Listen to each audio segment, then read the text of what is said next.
figuring out shit.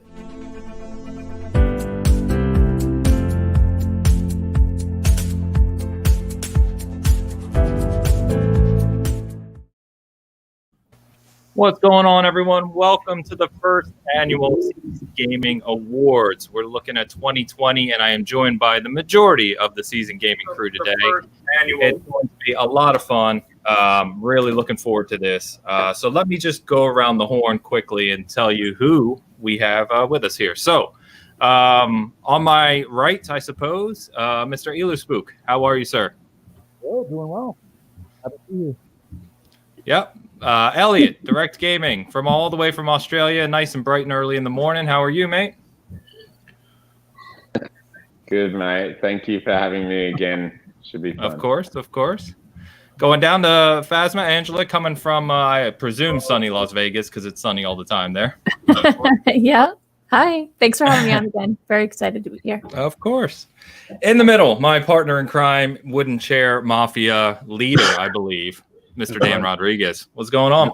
I'm good. My butt hurts, but other than that, fantastic. Excellent. To the left of him, Mr. Steve, Mr. Agitated Stove himself is with us again. What's going on, man? Hey, how y'all doing? Doing well. And not last but not least, of course, Carl from across the pond in the UK. What's going on? I'm all good. Yeah, Mr. Grouch in the house. I love that between you and Elliot, like we're corners of the time zones here. So it's going to be a lot of fun today. So we're going to be talking about a lot of games today. We're going to be handing out awards in many categories. But we're also going to be talking about our favorite games as well, because obviously there's a lot of other games that we love throughout 2020 that aren't necessarily getting an award. So first things first, I wanted to talk about how these awards were picked. I was joking with these guys that I started this as a very straightforward process and thought in my head of how easy this would be. And it turned out to be anything but. Trying to put this together It took a lot more time and effort than I would have imagined. But long and the short of it is, here's kind of how we approach this. So there are 14 categories for the awards. The nominees were selected by a combination of things, including the critical reception, their critical rating, along with some conversations among the staff here that you're looking at. The winners were selected by each of us, including Ryan and Nate, who aren't able to make the show, each having one vote per category. So the unique thing here, though, is that a lot of categories that were people or any of the staff didn't play a lot of the games in those categories, they didn't have to vote. So, for instance, I didn't play many sports games this year. I didn't vote in the sports category because that wouldn't have been right to place a Game of the Year award vote in a category where I didn't really play the game. So we did our best to try and really kind of break this up and be fair by each category. And hopefully that will show through as we go. So why don't we go ahead and get started now? I think, what we'll do first is kind of talk about, too, is our top 5 games of the year. So rather than doing an individual, say, game of the year pick for the entire outlet that I doubt we would have fully agreed on among the whole staff, what we decided to do instead was to have individual categories by genre and some, unique aspects of games. And then just each of us pick our 5 favorite games of the year individually. And so we're going to talk through those tonight, too. And just talk a little bit about a whole wealth of games, like I said. So should be a lot of fun.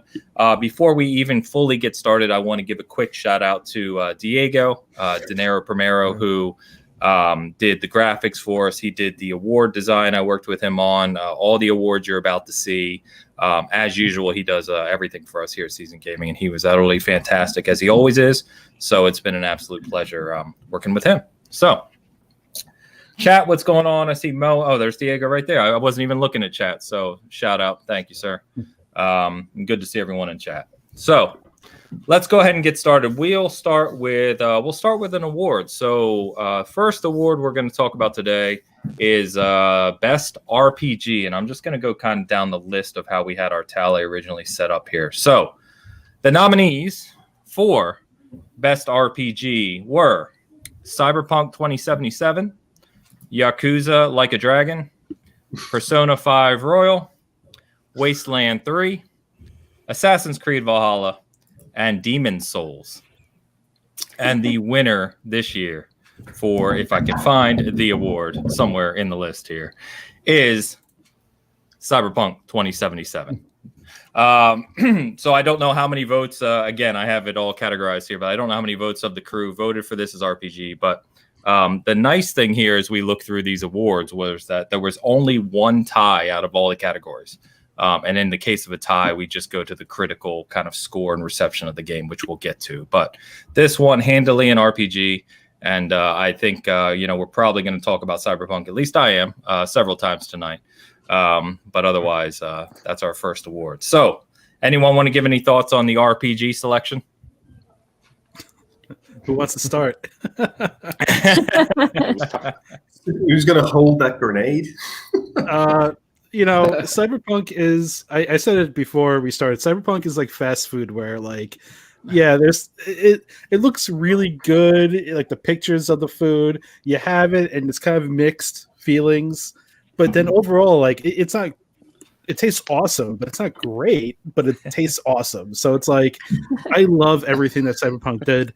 The glitches kind of make me step away from the game for a little bit, of course, but I think the overall way the game was measured up to the other titles on that list, it was no contest for me, and that's all I'm gonna say about that one.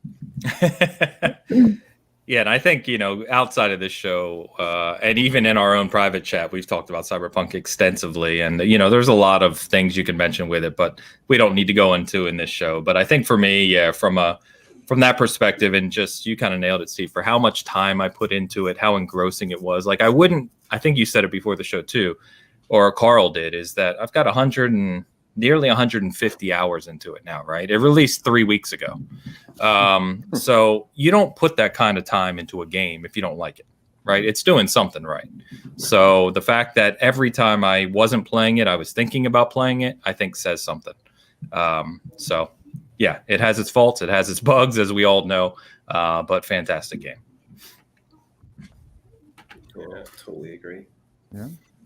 Totally agree. I think we've been starved of good RPG for a while, haven't we? And for me, at least, the last ones that I really got into is the Fallout series, and I put so many stupid hours in that. And for a game where there was a lot of outrage in Cyberpunk for bugs, in Fallout, I went looking for them, and and it was the big thing, and it was so funny about it. Loot drops that just reoccur, or random NPCs popping up somewhere, but and that was the funny thing. But for some reason, it's been turned into a bit of a talking point this time around. But no, it's for me, Cyberpunk's been filled that hole of RPG. Which I've been looking for a while, and it's I've put a good few hours in it now on Stadia, I might add. Stadia. Yes. Yeah. Yeah, not so irrelevant for me at the moment, but it's definitely up there. I voted for it, so yeah. I did too. Yeah, I think that you make a point about the RPG, especially I would say from the Western front. Like it feels like there's been so many good Eastern or Japanese role-playing games lately. In fact, Yakuza, I know, Dan's review went up, and everything I hear about that game is amazing. In fact, it's the first Yakuza game I've ever bought. I just haven't started playing it yet. And Persona 5 Royal goes without saying. If you haven't played Persona 5, another just incredible game. So, but yeah, anyway. All right. So let's move on. I'm going to go across the list here too. Dan, I'm going to start with you, man, because you are my partner in crime here, weekly regular, and we're going to start with your top 5 of the year because I think you have at least one very unique pick in your top 5, and so I'll run down the list and then we can kind of touch on them. So Dan, your top 5 of the year. Actually, why would I speak for you? Why don't you give us your top 5 of the year? So yeah, the first one I had on there, the first two. I'll start from 5, I guess, and go up. Was Immortals? Got to do it backwards, don't you? Yeah. It was Immortals. It was Spider-Man.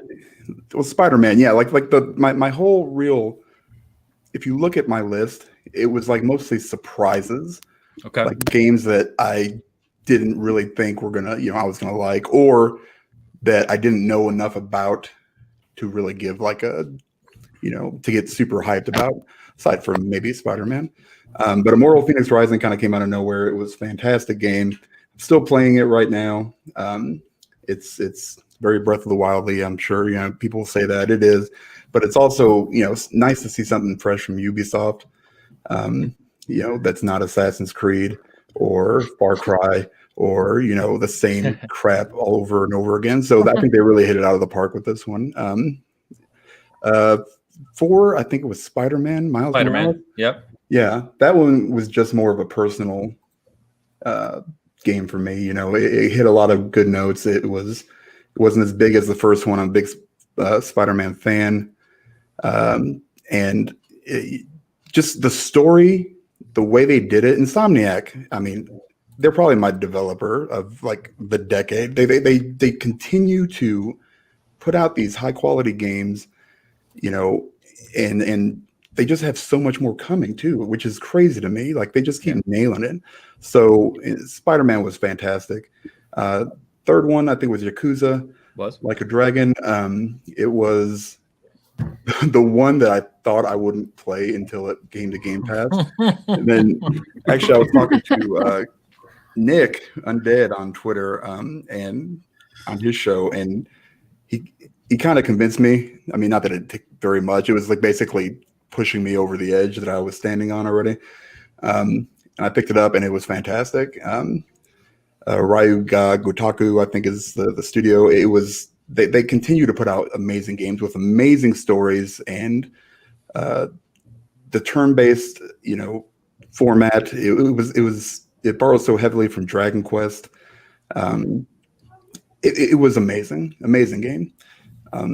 Then the first two, I was kind of flip-flopping between these two, but I went with Ghost of Tsushima for second because that game came out of nowhere. Sucker Punch me, basically. I mean, we were kind of looking forward to it, and then when I got it, I was like, man, they really did, such an amazing job. They did. I mean, it's nothing groundbreaking, it's a Ubisoft-like game, but with all the right improvements, better combat, a better traversal, a better world, a better everything. Basically, they took what they had and improved it in a lot of ways. And the story was fantastic. The characters were, awesome. Very organic world. I think I reviewed that one too. And my number one was The Pathless. But like I said, that one out of all these kind of came, like, I was just like, yeah, I need something else to play before Cyberpunk comes out. And I just picked it up, and it was so damn good. Like, there's not much to it. There's some puzzle solving. They're not very hard puzzles. The moving around, just everything about it. Like everything about it. The art style, the music. Austin Wintory, he did a Journey, I think, too. It was just outstanding.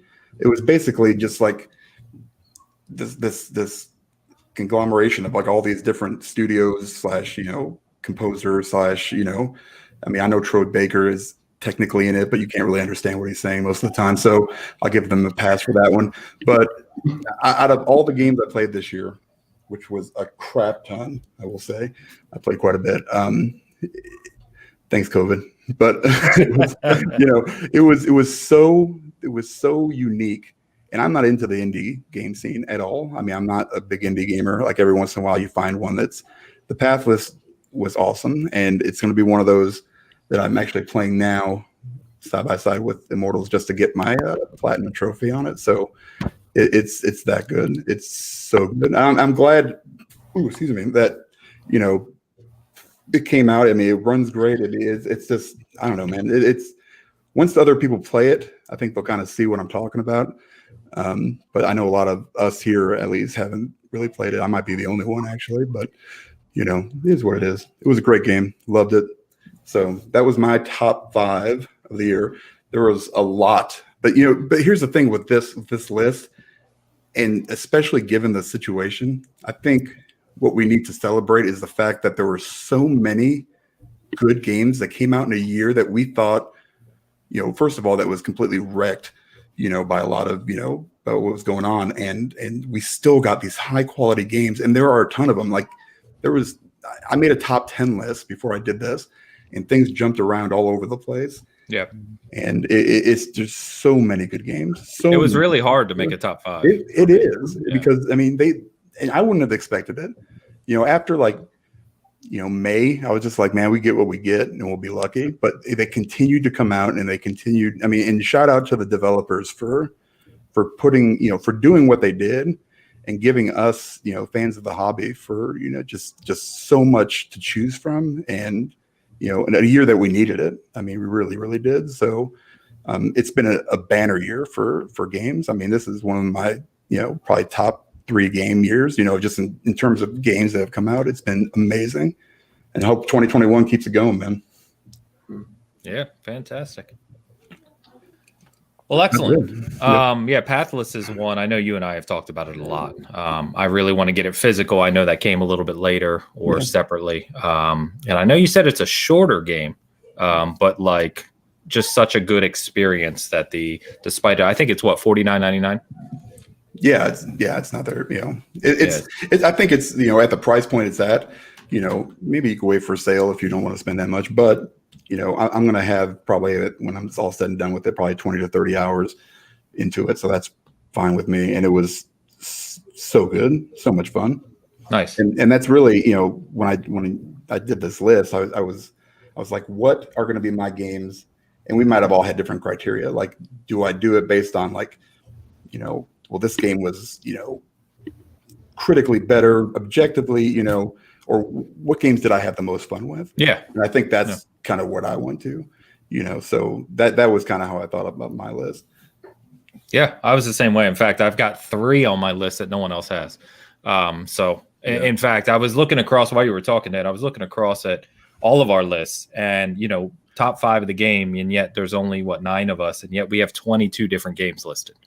So I think that just goes to show how many different games we all love and play, which is awesome. Yeah, so, all right. So let's get to the next award. This one was Best Simulation and Strategy Game. So only a few contenders in this one. The nominees were Gears Tactics, Crusader Kings 3, Desperados 3, and Flight Simulator. And some of these categories we kind of combined because, just if you look at them critically, there's not enough games to really make individual categories for 30 different things. So the winner in this one by a landslide with our crew anyway was, if I can find it, Gears Tactics from Splash Damage and the Coalition.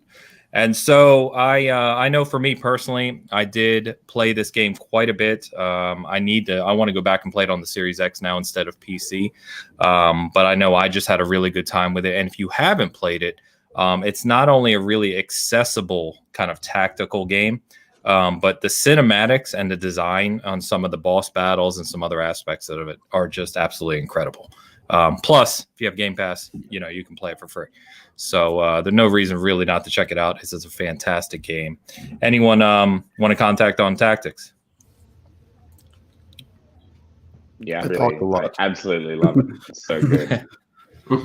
I haven't finished it, but it's just so great at what it does, and it separates itself from XCOM just with its execution system and the tile kind of set on the ground, so you kind of feel like the movement's a bit more free, and it feels like a Gears game in every way. Even the way, even the fact that it's completely different combat. I think I nailed that fact that it still feels like a legitimate Gears game, even though it's a spin-off. And I think it's an awesome game. Yeah, no doubt. Anyone else? Man, it's a good game, man. I mean, did you tell the other nominations? I think it was. Yeah, Crusader Kings 3, Desperados 3, and Flight Simulator. And Flight Simulator, yeah. The thing about Gears Tactics is, I know me and you started it, Ains, when it came out on PC because it was on PC Game Pass. But it was just one of those things that we're console gamers for the most part. So, when it came out, I got much farther through it. I'm still playing through it. Between that and I think High Busters, the cinematics for that game are amazing. And they really nailed it. And I love those XCOM like games. I love those games that are, little more tactical. I think Wasteland 3 was another one this year that was kind of more like a tactical game, tactical RPG. But it was what Gears did. I mean, I can see this. You know, it's nice to have something that's not just Gears for people that, you know, maybe don't like that franchise as much. You know, this is, you know, it kind of gets you into the world, and, you know, gives you a little bit different look at it, and with different characters, you know, which was fantastic. So it's a really, really, really good game. Yep. On my top 10 list, by the way. Nice. Yeah. Nice. Don't know what happened to Steve, but that's okay. We'll keep rolling. I'm sure he'll be back. Maybe. All right. We'll do one more award before we get to the next top 5, and that is for Best Action Game. So the nominees this year for Best Action Game were Doom Eternal, Hades, Half-Life Alyx, The Pathless, and Streets of Rage 4. And the winner is Anthem. Yeah. No, wait, damn it. Yes. We just leave that there. I can leave that there the whole rest of the show. The real winner of Best Action Game. Who cares about the rest of the awards for 2020 is Doom Eternal. There you go. This was a close vote here, but Doom squeaked it out in the end over a couple other nominees. So again, Doom has been highly praised this year. You know, won really highly critically acclaimed, and just fantastic from ID Software and the team over there at Bethesda Softworks. So I mean, really good stuff. Love it. I didn't play enough of it to Doom's a classic. That's a game I feel like, as big as it is, that a lot of people just haven't played that game, even though it's been touted as a great game. I don't think a lot of people really realize how fun and action-packed that game is. I think people just kind of pass on it for whatever reason. Obviously not everybody, but I just kind of feel that way. Like a lot of people just don't realize how good that game is. It's just a roller coaster all the way through it, and it's just quality. Like there's no part of it that you go like, well, you know, this part of it's like a letdown, or this is buggy over here or whatever. Like the whole thing is just from beginning to end, quality, fun, great gameplay all throughout, which is what you want from a game. It's just, you know, just pure fun all the way through. Really, really good. Yeah, I mean, and speaking of action, right? I mean, it is the definition of action. A game is just nonstop adrenaline the whole time. In fact, that game, you know, when you compare that to even Doom of 2016, I felt like Doom Eternal was even ramped it up more. And it's just like one of those games you just get sweaty playing it. It's crazy. For sure, for sure. So we got a super chat from Mr. Gamergram himself. How does Dan have time to play all these games? 3,000 hours in Cyberpunk and Pathless, 900 hours in Valhalla. Does he even sleep? I don't know. I don't know if he does, Dan. I don't sleep. I am, you know, basically semi-retired, so I have nothing else to do than to sit here and play games all day and work around the house a little bit, which is fine. I like how you added work around the house a little bit. But I mean, as needed, you know. I mean, listen, yeah, you've got games that, you know, that I played all year. I mean, I watched the entire series of Brooklyn Nine-Nine like 5 times, like this year. Wow. So I mean, I've got all kinds of time. I got nothing but time. That's why I have a much bigger pool probably than most of everybody else as far as what games I played, which is fine. You know, I'm not going to apologize. No, nothing to apologize for. I got all kinds of time. Graham, thanks for the super chat, man. Steve, welcome back, sir. Thank you. You did miss, Steve. You missed the best action game, which was awarded to Anthem. So just making sure you're aware of that one. Yeah, makes sense. That was a unanimous decision. Yeah, in fact, we had more votes than we actually had staff, so I don't know how that happened. There was a write-in. All right, so we got simulation and action. Let's go ahead and move on to another member's top 5. So, Angela, gonna have you speak through your top 5 now. You've got a couple on here. Well, like I said, almost all of us have a couple unique ones. So please go ahead. My first top pick was Immortals: Phoenix Rising. I heard you like that game. That's just a gem. If anyone didn't read my review, it's really fantastic. It's funny, very well written. It's beautiful. It's exactly what Elu said. It's what Breath of the Wild should have been. It's amazing. Oof. Well, I just really like Breath of the Wild. Yeah, no, neither did I, but I'm sure listeners do. Sorry, I'm not trying to offend nothing anyone. to apologize for. That's awesome. No, that's probably the game I'm most need to play more of. So I know each of us, like we said, there's games that we didn't get to on our list that, and that's for me one of the top ones that I need to play. But please continue. Then I chose Assassin's Creed Valhalla. I really love Ubisoft games anyways, but Ubisoft really did a great job with Valhalla. I really like the story a lot. It's not full of a lot of fluff and crazy side missions.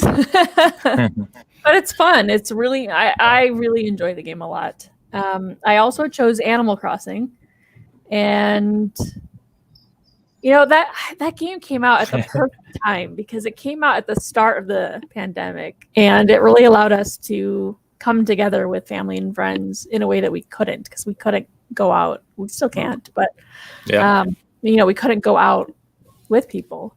So my niece was on school break. I'm on furlough from work. What better to do than the two of us play Animal Crossing all day together? And it was just I know that's a weird choice, but it really did bring people together.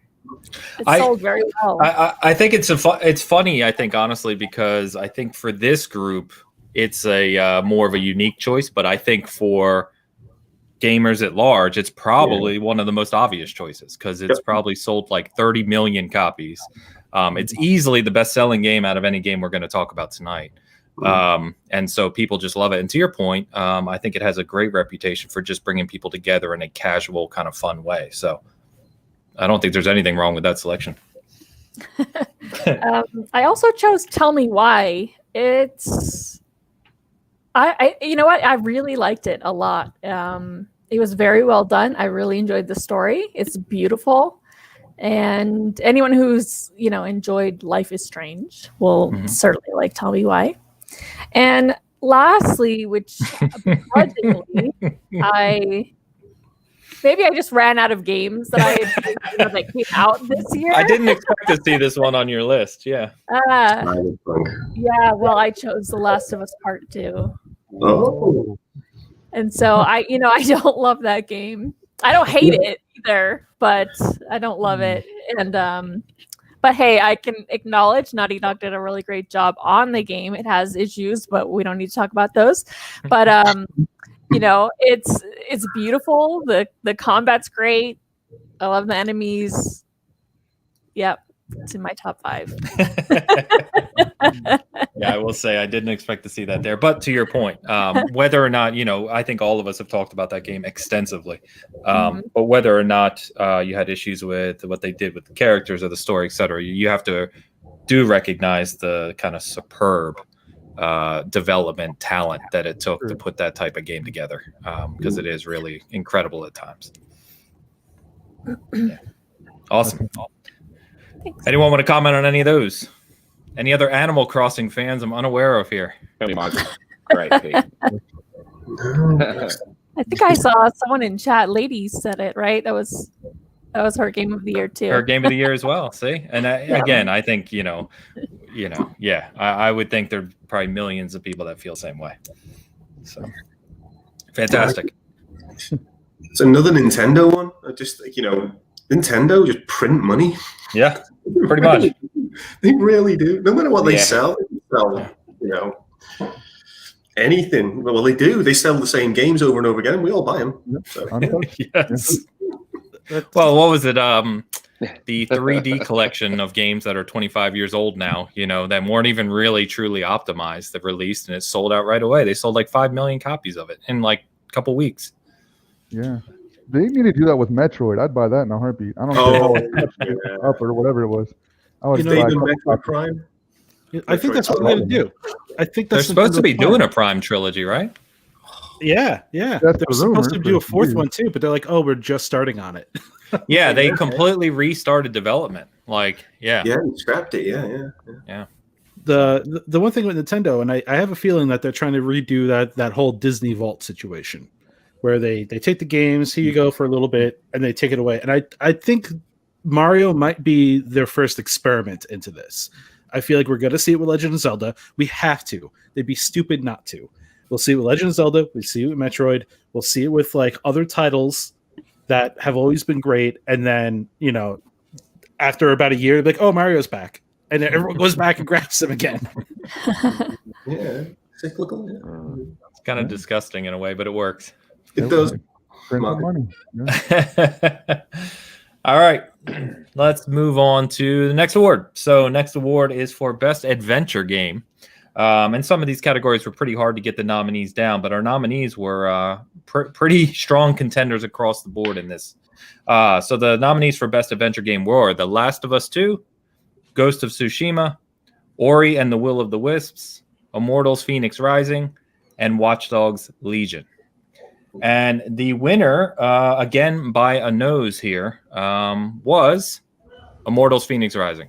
Yay! That makes me so happy. So this was going to be an interesting one because it actually was a tie until the very last person voted. And the last person in this category happened to vote for Immortals, and luckily was the tiebreaker. So, there was a competition here.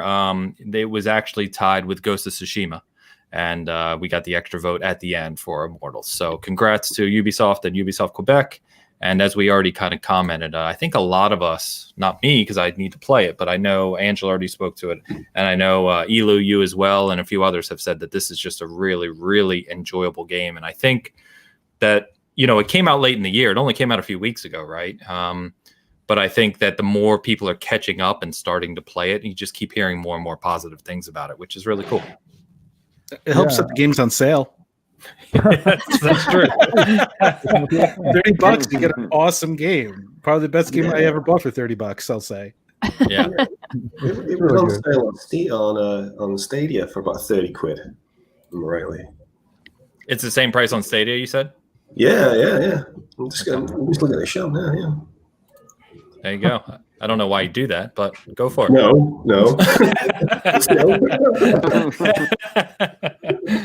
Those are two really good games. Ghost of Tsushima is fantastic. When you think of adventure, like that's a really, really good adventure to have. But I think Immortals is right taking the crown on this one. I think when you think of adventure, even though Ghost is a great example of that, Immortals, it just puts you in like that mythological area where like when we think of adventure, that's kind of one of the first things that pops to a lot of our heads is just like battling like Cyclops and Medusa and all these sorts of mythological, fantastical, magical things happening. And it was done so well. And Ames, I can't believe you haven't played that game. You need to get on the board. It's just time. Yeah. It's just time. I'll get to it. Sure. Cyberpunk basically took over my life 5,000 hours in for Cyberpunk, weeks. and not a single one in Immortals. Well, I was telling before we started Elliot about the joke. So I bought Immortals for Elliot, but he's in Australia and he couldn't redeem it. So now I have a code on Xbox for Immortals that I paid $66 or whatever for, but I don't want to redeem it because you can buy the game for $30. Right. So I'm trying to figure out how to get that worked out. But I didn't realize that if you try to gift games internationally on Xbox, it doesn't work. Oof. So yeah. Thank you, man. Yeah. No worries. We tried. Yeah, we tried. We got it sorted out. It's no big deal. Not worried about it. But yeah, I've heard nothing but good things, honestly. I did play the demo on Stadia, funny enough, Carl. Stadia offered a free demo of Immortals for a week back prior to launch, and I did play it on that. It honestly didn't impress me too much in the demo, but maybe I just need to get into it more. That's all. So, all right, let's lock out this next award because this is actually one of the more minor ones, only because we had a lot fewer votes. I think this actually had the fewest votes. But this is the award for best sports and/or racing game, and I think we typically we would want to combine those, but I just think when you look at like every year, if you're going to do sports, we're not just going to put FIFA, Madden, NBA every year. And so we try to kind of pick the best critically acclaimed, the ones that made the most progress in the year compared to the last. And the nominees this year were F1 2020, Dirt 5, NBA 2K21, MLB The Show, and WRC Rally 9. And like I said, with a handful of votes, the winner on this one was Dirt 5. So I can't speak to this. I didn't vote in this category personally, actually. But congratulations to the team over there at Codemasters on that. I know Dirt has seen a lot of people really kind of enjoying it, and I've heard it's a really fantastic game. So I'm not sure if anyone wants to speak to Dirt 5. The runner-up, just for reference in this category, was NBA 2K, which I know, Elu, I know you said you really enjoyed that as well. Yeah, they're both great games. Dirt 5 is, I mean, I have no problem with that winning. That's a really good game. Anyone who's even into having fun driving a car of some kind is going to have fun with that game. It's really well done. I mean, it's fantastic winning this. I absolutely agree with that. Now, my vote was NBA because I think the amount of, and it's not current gen. I'd have to specify it's the next gen NBA that won me over, because the current gen, they really didn't do a lot of effort into that. Because it was clear they were putting all their efforts into the next gen version of that, and it really shows. That game is fantastic. All the little details are there. I know some people have problems with the monetization, but honestly, you don't have to spend any money to have fun in that game. There's so many modes and so many ways to have fun. You don't have to spend a dime extra beyond the price of the game to have a lot of fun in that game. Cool. But Dirt 5, absolutely, that's a great game. It deserves to win. Excellent. All right. Any more on Dirt? Isn't the team? It is just like great. Oh, sorry, Nate. Go ahead. I think Elliot's is just slightly delayed. Elliot, go ahead, man. Yeah, I'm in the future. I was just going to say, I think it's just like a fantastic, I don't know, arcade racer, and it's just like ridiculous fun. It's got a lot of cool game modes as well, like hill climb and just like really fun events. And it's just like it is, it doesn't take itself too seriously, and I think it does a great job for what it's trying to do. It's colorful, it's fun, it's a really great game. Fantastic. Carl, what were you going to say? I was just going to say it sort of looks like, from what I've seen, I've not played it, but I want to get it.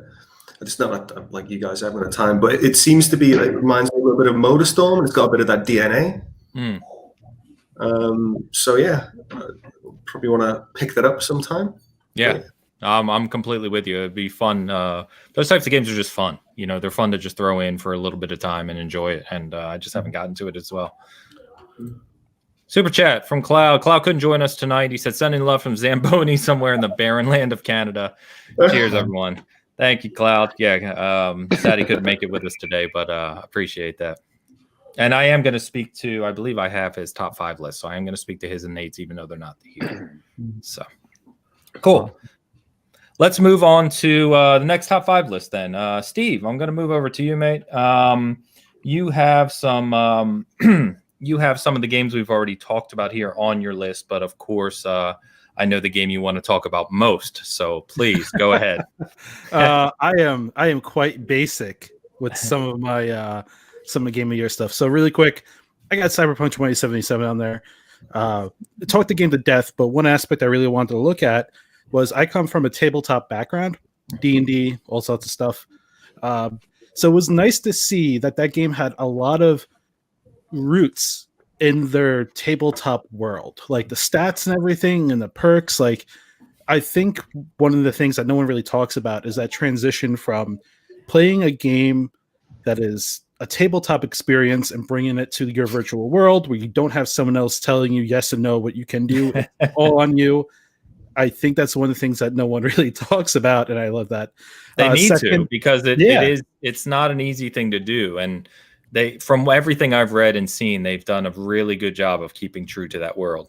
Yeah, and I followed Mike Pondsmith. I listened to every like interview that guy has done, and like it's true to that form. It is true to that world he originally came up with back in the 80s. So, it's amazing that's on there, of course. Second is Immortals Phoenix Rising. Like, talk that game to death. It is fantastic. It is a bright light in the super serious games that we've had throughout this year. It came up on surprise, and I bought it on a whim, and I am happy that I did. Then we got The Last of Us Part 2, which is controversial, and that's kind of why I put it there, because the controversy was definitely oversighting the way that game was developed, as well as the technical aspects of that game, which is phenomenal.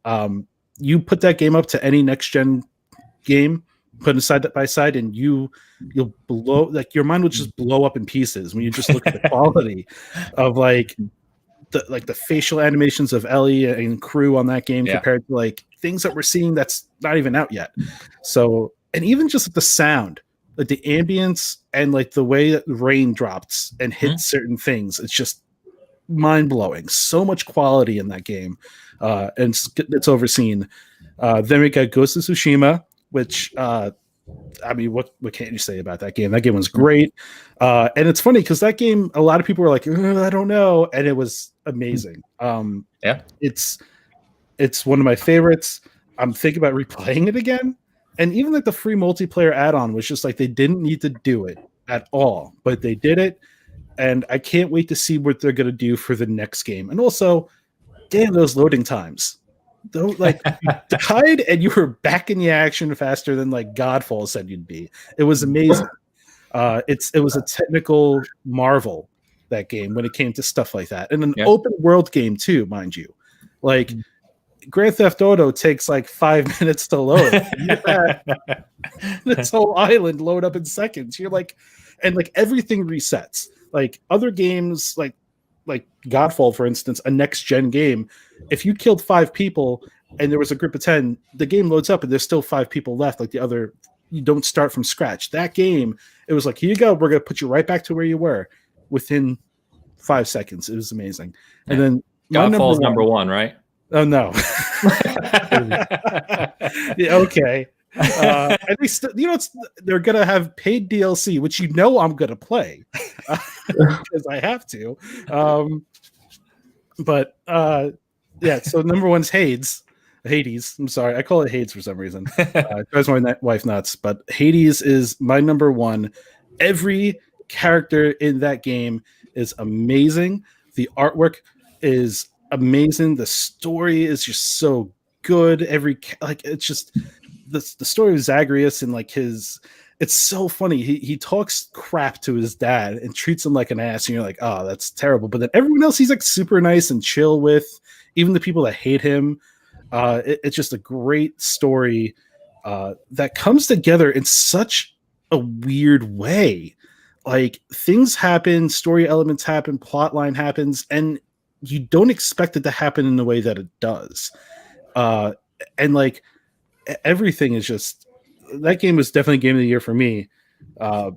Just because it also came out of nowhere. I'm not a really big roguelike person or roguelite person, but when I jumped into this game, I loved it. I loved everything about it.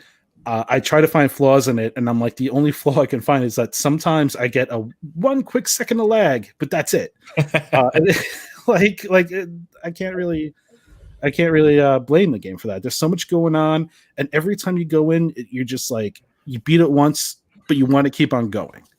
And your runs will start at like 40 minutes, and you get down to like 20, 10, 15 minutes, and like it's one of those games you can pick up really quickly, get a couple of rounds in, be satisfied, and go about your day. And just the voice acting, and Supergiant did a great job with this game, especially with the way they decided to pursue the development cycle on it, which was no crunch whatsoever, a lot of early access. It was a group effort from players to development team, and I think it paid off tenfold. So Hades is it for me, and that's my list. That's fantastic. I know. So just to echo Nate, who couldn't be here, Nate, Hades is his game of the year as well. I think he said by a long shot. Now, he did obviously say he didn't play a lot of the big games this year, but I don't think you guys are, like we said with Animal Crossing for Angela, right, is Hades is widely celebrated, really critically. It's one of the highest rated games of the year. And I've heard nothing. I haven't heard anyone say anything bad about it. Or seen anything. So it's one of those, unfortunately, I haven't played yet, but I'm really looking forward to it because I think it's going to be one of those games I'd love, just like you guys. All right. Anyone else here play Hades? Oh, yeah. I put a lot of hours in that game. It's Not really, yet, really no, good. it's like definitely what I will be playing after Cyberpunk. Yeah. That's my problem. It's like I had to get through Cyberpunk, and game is ridiculous. So, so many games to catch up on now. Yeah. All right, Steve. Thank you. Let's move over then to the next award, which is the best platformer/family game of the year. And for this, the nominees were Animal Crossing, Minecraft Dungeons, Astro's Playroom, Sackboy: A Big Adventure, Spelunky 2, and Crash Bandicoot 4: It's About Time. And the winner in this one, again by almost a landslide, was Astro's Playroom from Team Asobi and Japan Studio. Which I would say, I don't know if you guys agree, not necessarily a surprise per se, but I would say that being a pack-in game with the PlayStation 5, I don't know if many would have thought it would have been as such a fun and complete experience as it was. Even though it is a shorter game, it's absolutely incredible. And I think that everyone who has gotten a PlayStation 5 and experienced that game with the DualSense really enjoys it. I would say it is a surprise. It's a very big, to me, it was a really big surprise. I knew it was going to be a pack-in. It was going to show off the controller, and it did that phenomenally well. But it's a really fun game, too. Yeah. It's absolutely good. So to me, it was a surprise. Okay. Do you think they've got budget now, Ains? Do you think whoever's... I hope so. Yeah, I hope so. Because, I mean, I know we've joked, Carl, sadly, about you not being able to find a freaking PS5 over in the UK. But when you do get it, it's an incredible game. And I would say it's the only game that really puts the DualSense really through its paces of everything it can do. But to Elu's point, outside of that, even though that is fascinating, the game itself is just a joy. It's a joy to play, and it's a joy for anyone who has loved PlayStation since its inception as a brand, because it does a lot to throw back to all of the eras of PlayStation. So it's cool. Yeah, I had a lot of nostalgia playing that one. Yeah. Like it felt like a celebration of PlayStation, and I liked that. And I had my brothers over, and I got to show them Astro's the Playroom game, and they were just like, they were taking pictures on my account of like all the cool things they saw in other characters. Like it was really cool. Fantastic. I'm just gonna say that Sackboy, man. Got the shaft. That's a stacked lineup, though. Still a good game. That's a stacked lineup. It was very hard for me to choose one game. It's a strong lineup of platformers and family games this year, which is awesome, right? Because I'm a huge platformer fan, and to see games like Astros, like Sackboy, like Crash Bandicoot 4, and the quality that all those games, it's awesome. So, Graham, Hades is the best family game of the year. It's all about family. Yeah. It's about family as much as Married with Children is about family. Yeah.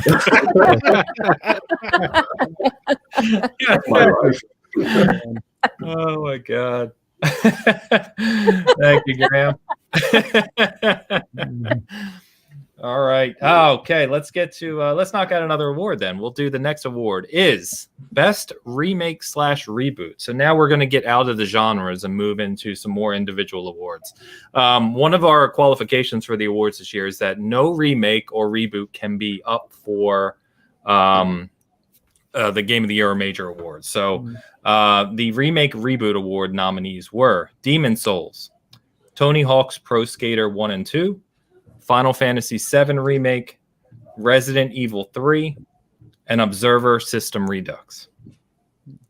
And the winner, again, by a good margin here, was Tony Hawk's Pro Skater 1 and 2 from Vicarious Visions. Hell yeah. No.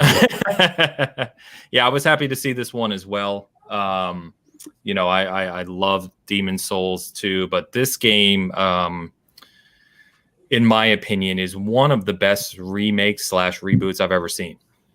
If you were a big fan of these games, you know, when we were younger, growing up, they were incredible games at the time. And what they really did here to bring this game up to modern standards was just really, really impressive. It kind of nails everything that you remember that you love about the game while introducing a lot of new things. And it's just like the perfect package. Yeah, for sure. It's easy to play and hard to master. There's not many games that are really like that these days. You know, it's either really intricate or really easy. But that one, there's a lot of intricacy if you want it, but you can just pick it up and have fun. It's fantastic. There were a lot of good games on that list, and for that one to come out, I don't think anyone has any problems with that because it really was fantastic. The music in that game has always stood out to me as well. Like that game got me into a lot of bands. So seeing that music come back plus more, like I was just really happy. There was one band that was like, you know, this song would be really good if it was in Tony Hawk, and then I heard it in Tony Hawk, and I'm like, there we go. I'm like, that's what it is, and it's Mid-20s Skateboarder.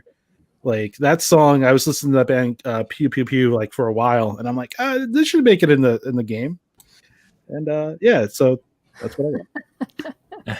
Very nice. Sorry, Elliot, were you going to say something? Nah, just like I'll talk about it a bit later on, but like that remake is just stellar. Like, yeah, I totally agree with that. Fantastic. Yeah, it was a lot of votes in that one too. But that came out on top. It is, and I have to agree with that one too. It's just a fantastic game. So let's move over to another top 5 here. Elu, Mr. Patrick, sir, we're going to call on you here because you have a couple unique choices here as well, including your favorite game of the year, which is awesome. Yeah. So please, I'm around that a little bit. Yeah, please go for it. No, well, I'll start at the bottom. Number 5, I believe I had Ori. You can refresh my memory. I think that was number 5. That was a work of art. Yes. People like to say games are art, and they try to put their examples up there. You can't get a better example than that game. It is absolutely a work of art through and through. Yes. The art direction, music, everything. I can go on and on about that game. Great game. Number 4, I think I had it as Ghost of Tsushima. Is that correct? Do you have it up? I do. Sorry, I'm like doing 2 things at once. Yes, Ghost is your 4th. Okay, so I talked about that a little bit earlier. It's so fun to play. Steve talked about the fast food game that he thought was Cyberpunk. To me, that was Ghost for this year. It's just fun to pick up. I mean, obviously, there's a lot of quality. It's not just like, I mean, it's more of like a Five Guys than a McDonald's. Like, you know, it's really quality. But it's just so fun to play. Number 3, Doom Eternal. So freaking good. Please play that game if you haven't. If you like games at all, if you like fun, that game is just fun through and through. It's just a blast to play. Literally, just you're blasting things left and right. It never stops. And as Ain said earlier, you're sweating at the end of every session. It's so good. You can lose weight playing that game. It's fantastic. It's on Game Pass too. It is, yeah. There's no excuse. As long as you have an Xbox, go ahead, load that thing up. It's great. Number 2, I have as Immortals. That's such a great adventure. Just a great adventure. It's the world isn't too big, the story isn't too big. It's just a lighthearted game, and it's so fun to play. Like you just have a smile on your face playing that game. Everything is just done so well in that game. Ubisoft had a really strong year, and that game was a great way to end it. I mean, that was their last game of the year, I think, and that was just a great way to end the year. It was fantastic. So, number 1, my game of the year, which it will never win another award for Game of the Year. I'm the only one going to do this, but Streets Rage 4. Streets Rage 4 is my Game of the Year, and the reason is because that is a game that is fun to play. As I said, all these games are fun. I mean, that's why they're in the top 5, right? Of anyone that's got to be fun to play. But it's retro done right, and I love retro games. There's a lot of games that are made these days by like indie games, indie studios that will say, "Here's a retro game. Here, play 8-bit games or 16-bit games, and here's a game we have for you that's going to remind you what it was like to play games in those days. And they have like these games that are trying to be like the games we used to play. And I always think to myself when I'm playing those games, well, why don't I just play the games I used to play and remember them fondly that way? I mean, a lot of those games are just kind of thrown out there, and it's obvious. Streets Rage 4 doesn't talk like that. They just say, here's our game, and here's why you play it. Like, the gameplay tells you why you play that game. When I'm playing that game, I'm not thinking why, I could be playing Streets Rage 1, 2, or 3. Why am I playing this? No, that game says this is why you play it. And it's just so fun. It's a modern take on an old school game that doesn't go too crazy with the modern stuff. It's always easy to pick that game up. The systems are very well balanced. All the characters are balanced. Even better than some of the old ones. Street Rage 2 had Max in it, and I can't imagine anyone playing that game through with Max. It's not that fun. But Street Rage 4, even the brutes like that are given a go. Very well balanced with that. I can't recommend that game enough. It is fun. The art style, the music is the only one thing. I love the Street Rage music. It's a bit of a letdown. Yuzo Koshiro did such a great job with all the other Street Rage games. That one, this one, he did one track in the game, and the rest were given to these other people that tried their best, I'm sure, but it was a bunch of misses. Even the bonus like retro tracks were just remixes, and they weren't as good as the originals, unfortunately. But that's just a minor blemish. The game's fun to play, and I strongly recommend that as my game of the year for sure. It's awesome. Yeah, it's a good shout out. I played through it with Cog from Lords, and we loved the hell out of it. So great throwback to your point of the classic games on Genesis, and it just nailed it. You said everything. I don't need to say anything else. So we need more games like that, honestly. More games just like that have that type of quality. Because to your point, there's a lot that are advertised as throwbacks or retro or shout outs, whatever, homages, but few get it right, and this one really got it right. Absolutely. And it surprised me. I didn't expect it. I mean, I love Street Rage. I mean, so many of us love that game. Love the old franchise, but that game surprised me. It was so good, and fantastic game. You mean the new Contra wasn't good enough for you? I'd love a good Contra to come out, but no, man. Turrican, just Turrican. But Haynes never put it anywhere in to be voted for, because I would have just voted for that game.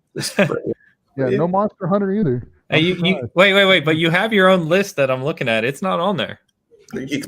Because I couldn't get away with it with you, Haynes.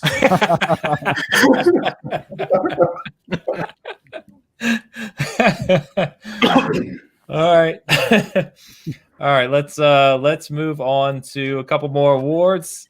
So next up is a good one. So original score / soundtrack. So really big on audio here. There are a lot of good games with good soundtracks, and this was a good one. So nominees were Doom Eternal, Cyberpunk 2077, Ori and the Will of the Wisps, The Pathless, Hades, and Sackboy: A Big Adventure. And surprisingly here, the winner by another one that was just like not even close, winner is Cyberpunk 2077. Mm-hmm. So I think again, personally, I can speak a little bit to it, but as I was doing the review, I actually looked up because I know there were a lot of famous artists in this, but there was a lot of music they created for the game internally at CD Projekt Red too. And when I looked it up, I realized that there are 157 tracks on the full Cyberpunk soundtrack, which you guys can tell me if I'm wrong. I don't think I've ever seen another game with that many tracks in a game, even close. Rock Band 4. There you go. With all the DLC packs, right? Yes. Yep. So 157, including, as everyone knows, right, Grimes and Run the Jewels and a bunch of apparently well-known artists I don't know because I'm old and out of touch. But just incredible. And, there's like 10 radio stations that play different music. There's different songs that play throughout the world. And as I noted in my review, too, they even have missions that you can do with some of the people and artists in the game, too, which is just nuts. So, I think I voted for this, but I was surprised to see so many other people voted for this as well. Yeah, I voted for this one. I know I'm a big Hades fan, but I had to vote for this one because I think when I think about music in general, it's very reflective of the world and time that you write that piece in. And what Cyberpunk's music does is it makes you feel like it's a part of that living world where the music is reflective of the city itself. You listen to some of these rap tracks and they're talking about the struggles that are happening in that year. And it's amazing to me because it's also supposed to be reflective of what we're experiencing now. So you see the relationship between the music we have now and what it's supposed to be like in the future, and it's very relative. And it's a kind of introspection that I really have grown to appreciate with what Cyberpunk has done. Was it on the group chat? I remember I was drinking coffee, just having a little game, just sitting down for when you give yourself half an hour to play Cyberpunk, but it ends up being 3, one of them seconds. And I mugged someone and got in a car, and Burzum was playing, a black metal band from the 90s. Yeah. And I just went, what the hell is going on here? I'm going to find someone in a back alley and stab them. I mean, that's the first thing I thought, this is just an amazing. It was just surreal the way there was that music, that genre, which was horrific in Europe. I mean horrific. I mean linked to a load of killings, a load of churches being burned down, the whole 9 yards. And it wasn't just just kids. It was real things that happened to real people. And you get in a car and it was playing. Surreal. Yeah. But it definitely gets, because you've just said 150 different bands, 100 different tracks. That is 157. And I think what your comment, Carl, speaks to is kind of what Steve was speaking to earlier, is that Mike Pondsmith, who created the tabletop game, right, worked on this game with CD Projekt Red.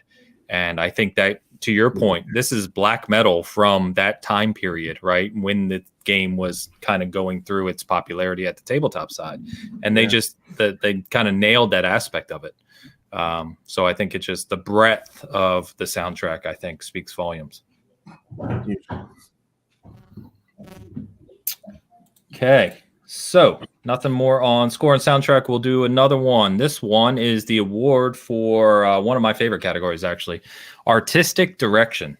So a lot of strong contenders here as well.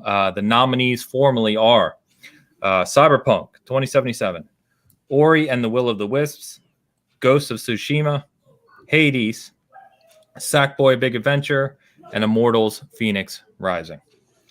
And again, I was very surprised by a lot of these votes, guys. But again, this one kind of ran away with it. The winner for artistic direction is Ori and the Will of the Wisps. And I think, Elo, I know you commented on this a bit ago, but this game, if you haven't played it from beginning to end, is literally a work of art. It is absolutely stunning at times what they created here and the fluidity of which it moves and just everything really about it. So I think in this regard, I can see why so many voted for it, and definitely well deserved. No objections with that one. Silence. So. Yeah. Well, it's like my grandmother used to say, you have nothing nice to say, don't say anything at all. So oh my. Well then. But this is it's interesting to me. I'll just comment because it's one of the categories that everybody voted on. Remember, I was saying before that there's only a few categories that every single person voted on because we didn't all vote for each one. This is one of the categories where everybody voted, and Ori won by a lot.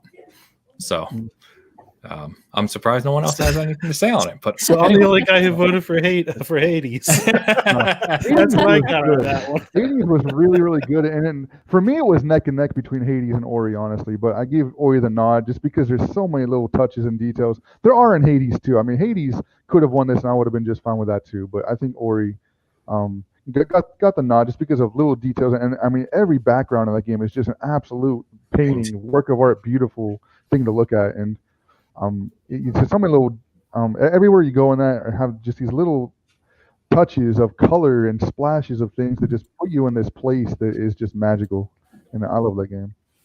I think I didn't. Here's the thing: I didn't play Ori, so like I can't comment on Ori really. When I was thinking about artwork and I thought about Hades, it's like every little, like you said with Ori, it's like there's all these little details where like you look at some of the characters like Nyx and her hair is the galaxy. Like it's just like weird stuff like that, and like every character has this really specific look to them. So I was like, okay, I have to give it to just because I also didn't play Ori, but I mean, for me, Hades was it. Oh, for sure, I hear you. I mean, like I said, it was neck and neck for me. Hades, won in the landslide as well, and I would have been just fine with it. Yeah, like this was like that one category where I'm like, okay, I know Hades won't get it. I'm like, I gotta put my foot on there. Yeah, there were a few of them like that, and like I said, it's I think I messaged you guys the other day when I had finally tallied up everything. I was kind of surprised that there's a few that I think we have a good mix anyway of the winners that came out on top, but I did find many of them interesting.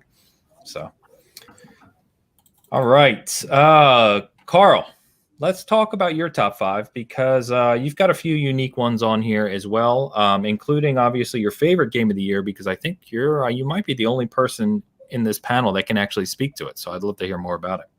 Go for it. Oh yeah, so I'll start with number 5. So my number 5 game of the year is Cyberpunk, and for all its faults and for all the promises that it had and they didn't deliver on, and there are quite a lot. I've put a ton of time into that.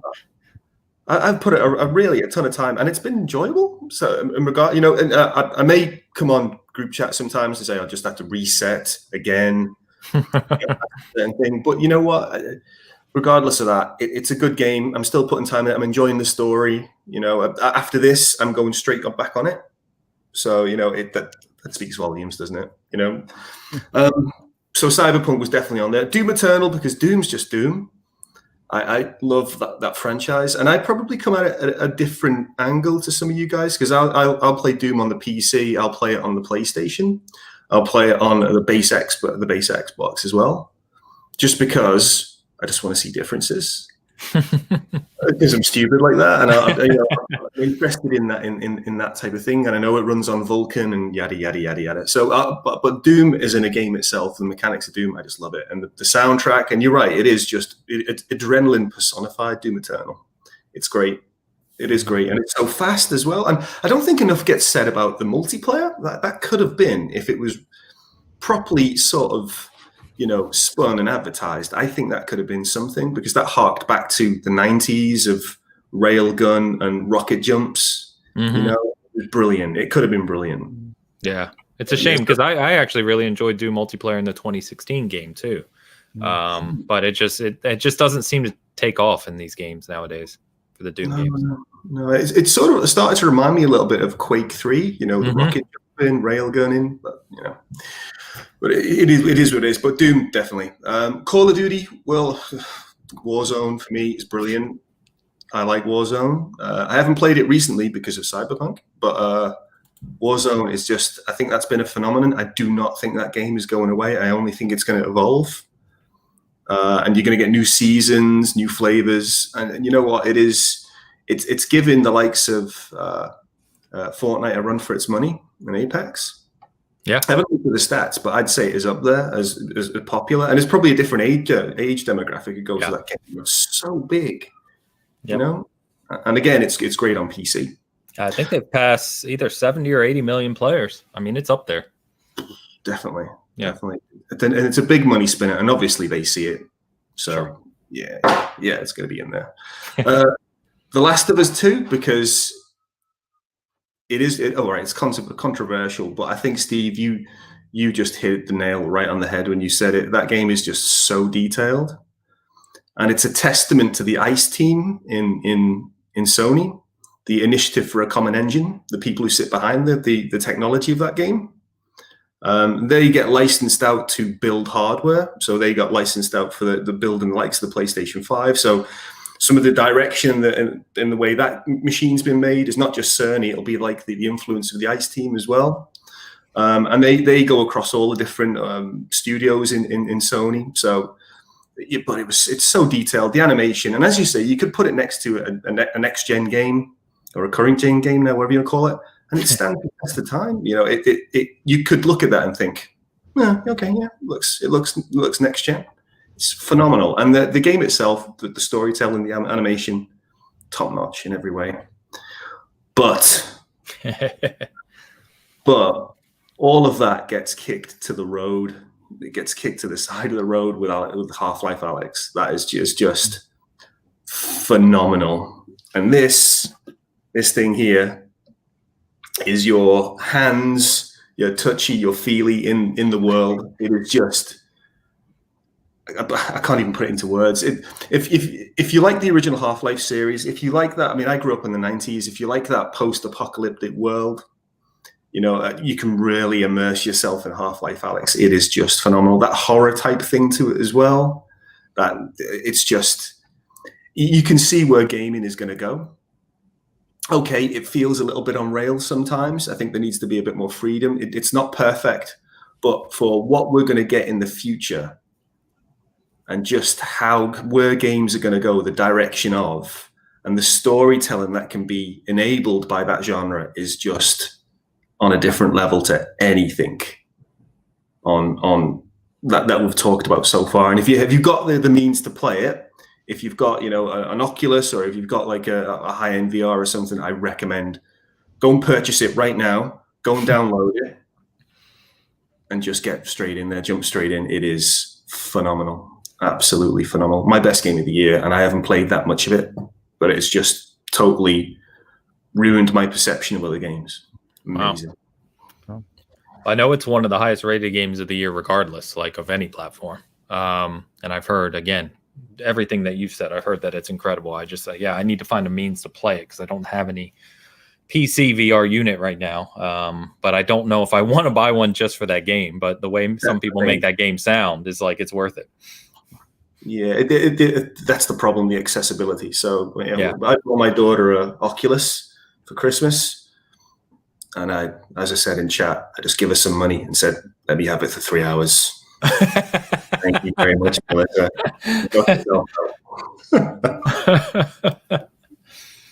That's awesome, though. Yeah, I don't think anyone else here has played Alyx, right? No. No, it's a shame. I wish more of us could speak to it, right? But that's great. I'm glad that you have, and it's as good as everyone says. Because like I said, to kind of put some of these awards together and stuff beyond our conversations, and went back through all the critical reception this year and everything. And, there's a handful of games that kind of stand above everything else, and Half-Life Alyx is one of them. So that's fantastic. So yeah, definitely. All right. So let's move on. We'll do the next two awards here then. So the next one we have on the list is the most memorable character of the year. And so this was a close one. The nominees were, as you would imagine, Abby from Last of Us 2 and Ellie from Last of Us 2, along with Jin from Ghost of Tsushima, Johnny Silverhand from Cyberpunk 2077, and Hades from Hades. Or Hades. Well, Steve, I'll throw you out a little shot. Thank you. I feel validated for the next hour. Again, close voting on this one, but the winner was looking for the award. Sorry, where is it? There it is. The winner, most memorable character, was Johnny Silverhand from Cyberpunk 2077. So, close voting here. Like I said, surprisingly to me, and maybe not surprisingly, but Abby actually received with more votes than Ellie, which hurt me personally a little bit. But Johnny Silverhand at the end of the day is the winner. And I think it was funny, actually, because I know Dan and I jumped into Cyberpunk very early and just started putting a lot of time into it right out of the gate. And I think, Dan, if I remember when you first texted me about Johnny, it was like, you said something like, Johnny's an asshole, or something like that. Like, he's just not a good character. And I said, yeah, he's kind of brash and kind of abrasive and some other things early on in the game. But for those of you who have yet to really play all the way through Cyberpunk and experience it, it really ramps up later in the game with the relationship with him. And it does, in my opinion anyway, it does turn into something truly, truly special. And beyond that, the way he's implemented throughout the game otherwise, in side missions, commentary, other things, is really unique. And I think they did a really good job with that. So I can see this award for sure. I don't know, man. I didn't vote for him. I think I voted for Abby. She was, what, second place? Yes. No, I stand by my original. He's an asshole. And he's got the range of a piece of toast as well. But without that being said, I thought Abby did a really good job, or was it Laura Bailey? Yes. Yeah. Amazing. I think you could really tell Keanu doesn't do a whole lot of voiceover stuff. So, but in the end, I mean, he is very integral to the story, I think. So I think that's why a lot of people probably voted for him.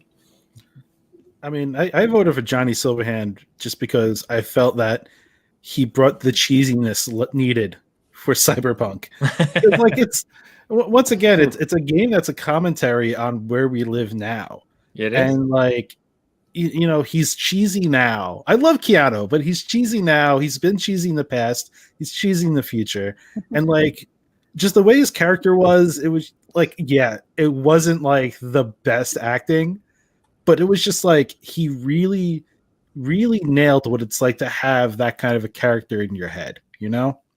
I think he just did a great job with what we had, and being that callback to a weird 80s action hero.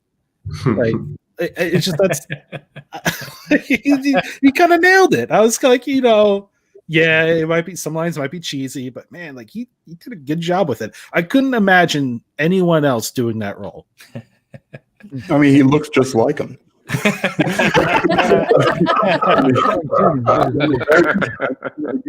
Well, and to you guys' point, right? It's not best performance; it's most memorable. So there's a distinction there, I believe. Well, that's for me. It was exactly that pushed my vote to Abby. Those two were neck and neck. Johnny Silverhands as a deuteragonist is fantastic. He does exactly what you need him to do. He was right there. I actually had a little bit of back and forth on who I was going to remember more, but I mean, Abby kind of steals the show there, just because I think in a few years from now, if you're thinking of games from this year, and you just start looking at games that came out this year, you look at Last of Us 2, and you're going to go, oh yeah, that happened. I mean, it's just going to have all these emotions. Up. And I don't want to obviously say any spoilers or anything, but emotions are there. Yeah. But you'll have emotions with Johnny Silverhands, but you're going to remember Abby. Abby is remembered, and to me, she's most memorable here. That's fair. Yeah, that was a close one. That was one of our few categories that was within one vote, actually. So, sorry, Elliot, you're going to say? Oh, sorry.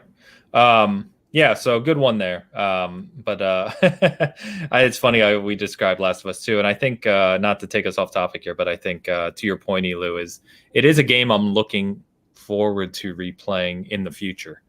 And kind of revisiting it when my emotions can separate a little more from what they did to Last of Us 1, which I'm still bitter about if you couldn't tell. But hopefully, I'll feel a little better the second time. We'll see. Are you going to rebuy it, Ains, when it re-releases for the PS5 and a remaster? God, they better not do that. They better not do it.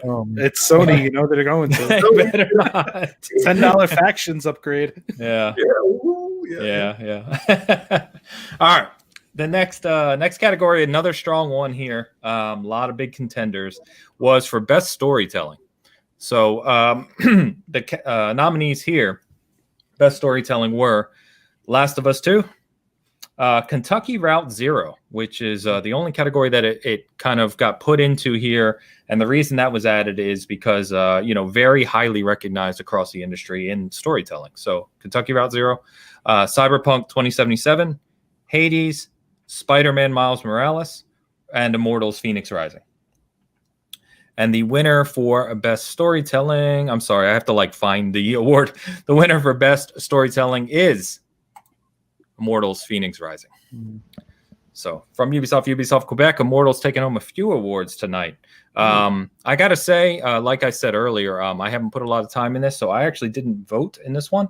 But I am surprised. I was a little surprised to see Immortals here. So I know, Angela, you spoke to it heavily, but this received quite a few votes. So please go ahead, anyone who wants to speak to the storytelling aspect of Immortals. It was funny. It is funny. The characters are very well written. All of their traits are just perfectly incorporated throughout the entire game. I don't want to spoil anything, but it's just the story is very. It's immersive. You want to know what's going to happen next. I don't know. I don't want to like spoil anything, but it's very good. It's very good. It's the narration, right? I mean, that's really what carries the entire game for me. I mean, don't think I voted for this one, but I understand where you guys are coming from, because it's during the entire time you're basically narrated by two different characters, and it's the way they presented it that way, I think, really made the story kind of come together. And it was kind of telling the story through those characters and through you at the same time. So that I understand why people would like that story. But it also kind of gives you that the feeling of, and you're able to basically do whatever you want, however you want, whatever order you want. Nothing's really kind of holding your hand, so you can kind of experience the story any way you want to. So I get it. I totally get that one. Yeah, and it's integral to the gameplay too. Like, this is storytelling, and the way they do it is it's not obviously the same story. It's not even in the same category, but it's not unlike the way they did Borderlands 2's expansion of the bunkers, the Tiny Tina's one. It has a bit of that style in it, which is really cool, and it kind of drives the gameplay forward because of the way the story is told to you and presented to you in the game. And obviously, I don't want to spoil anything either, but there are some really neat touches in there that rely on that sort of storytelling style, which is really cool. So I voted for it. It was, I think it deserves it. Yeah, there's a lot of elements in that game, story-wise, that made me think. It's a way of freedom. Like, you have the freedom of the open world, and then you have like other games which are very linear, and you're kind of just along for the ride on the story. In Immortals, I felt like I was in the story more than I was just watching it. And that's what stood out to me on that one. Guys are giving me all the reasons I need to play it sooner than later. You got to, man. Please do. All right, so let me. Oh, go ahead. Oh, sorry. Yeah, no, I think just a bit of a shout out to Cyberpunk for that one, because like I know there was a lot of concern for it being a first-person game when they first announced that it was first-person only. But I think in the way of storytelling, it is done so well to have you in first-person, kind of experiencing the game from these eyes at all times. And as much as I love cinematic games with cutscenes, really well, like choreographed, like scenes and cinematography, I think the fact that you're in first person really does wonders to your immersion and the way the story is told to you through your eyes. And I think it was just like, there's a couple of scenes, again, not going to spoil anything. There are a couple of scenes that are just like, they wouldn't have been as impactful if they weren't in first person. So shout out to Cyberpunk for its storytelling through that kind of means on its own. Yeah. I'm sorry. Like I would have considered Hades to a point, but the one thing with Hades is, we talk about accessibility of story. To get the full story, you got to put a lot of time into that game of doing a lot of the same things similar over and over again. So to get like the main complete story done, you have to do like you have to complete it 9 times. And a lot of people, you have to do a full run 9 times, which can get easier over time. But there's some people who really just want to pick up the game, get that main story done, and then not have to play it 9 more times. So it's kind of like I couldn't give that one the vote in that aspect. Yeah, and I to Elliot's point as well. I think that point is most valid when you look at the quest for the main side characters, the ones you can have relationships with and you do multiple missions with, because a lot of those conversations, to your point, are kind of face to face and very up close and personal, and it kind of really puts you in that role, which whatever V you've created, which good shout out for sure. All right, so Elliot, I'm going to jump over to you then, man. So let's talk about your top 5, because you've got a couple we haven't talked about thoroughly either, which is good. And I forgot to use. I was going to use this earlier with Dan. I forgot. So we're going to do this since you're coming to us all the way from Australia, and this is the first time you're speaking to us about your top 5. I'm just going to play this prior. Exclusive world premiere. All right.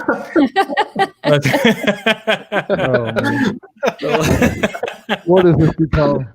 Let's hear it. Okay. All right. Thanks, Haynes. So my number 5 was Final Fantasy VII Remake.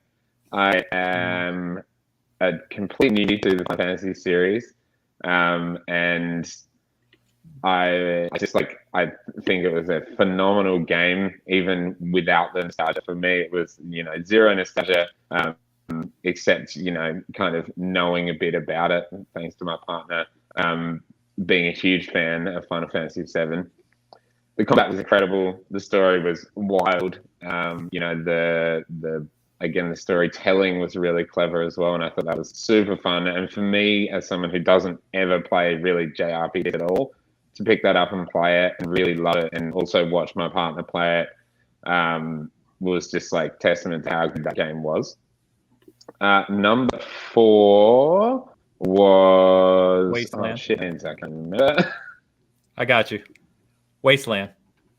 Oh yes, Wasteland 3. Yeah, Wasteland 3 was excellent. I love the tactical combat. Again, storytelling was phenomenal. It was so funny yet so dark, and just really messed up in areas, and was one of those games where you kind of question everything you do, because you're like, did I make the right decision? Or I ignored a quest, and then I went back to this area, and everybody was dead on both sides of it, and it's just oh god, what have I done? Where have I gone wrong? And there was a lot of that to that game, and it's just so much fun exploring that world. And despite the fact that it was kind of lower budget, so had really long loading screens, and it was a little bit buggy here and there, it's that kind of just all washed away with the fact it's just so much fun. And the combat, every time the combat would start, it was so enthralling, to control your squad, and kind of you're working to make your squad all synergize with each other with all different weapons and their different stats and perks and everything. It was fantastic. Number 3, and this top 3 is so hard for me to separate, but number 3 for me is Ori, and I'll reiterate what we've said multiple times now, is it is a freaking work of art. It is, from its little artwork, it's beautiful painterly backgrounds and just stunning animations, and everything, to its music, which is just my favorite soundtrack almost potentially ever in a game, to the way what they did with improving the systems combat and just your traversal and everything from the first game, which was already phenomenal. And even the check system was just a bit more user friendly. I think that game was just phenomenal. I absolutely loved every second of it, even though I died just constantly in that game. Number 2 was Cyberpunk 2077. I think I'm at Act 3, not finished the game, but I'm just doing side quests now, and it's been really hard on my holiday to get any time to play it. So I'm just dying to jump back into that world and really get stuck in. But the day that came out, I just played for 8 hours straight. It was just like I could not put down, and it's a phenomenal world. And yeah, despite all the issues that it's had, I mean, I've been playing it on Series X, and it's nearly flawless, just except a couple of small bugs here and there. But I really love what they've done with that game, and just the music and the depth of that world and that city is just like phenomenal. I spent so much time just walking around, looking at everything and the signs and the buildings and the people, and it really is phenomenal. And I think once I finish it, that may be what I call my game of the year. But at this point, my game of the year was Tony Hawk's Pro Skater 1 and 2. It is a perfect remake. It is everything you want out of a remake, and just the fact that it just feels like the original Tony Hawk games, just with, obviously much better graphics, but also just those quality of life things like the reverse and manuals, and like giving you more objectives in some of the original missions, and even the multiplayer was super fun, and the customization was amazing. And just like I didn't put that game down to 100%ed both games, and it was just like so much fun. And I that's one thing that I can pick up anytime and have a quick smash of it, and it is just endlessly fun and just a huge nostalgia fest. So yeah, that's my go-to for 2020. Nice. Yeah, I completely agree with you on Tony Hawk. Not necessarily my game of the year, but just the quality of it. It's incredible, like we said earlier. I'm going to be interested to see once you do get back to Cyberpunk and put all that time into it and finish it, if you would have rated that higher than Tony Hawk or not. That'd be interesting to see for me. I probably will.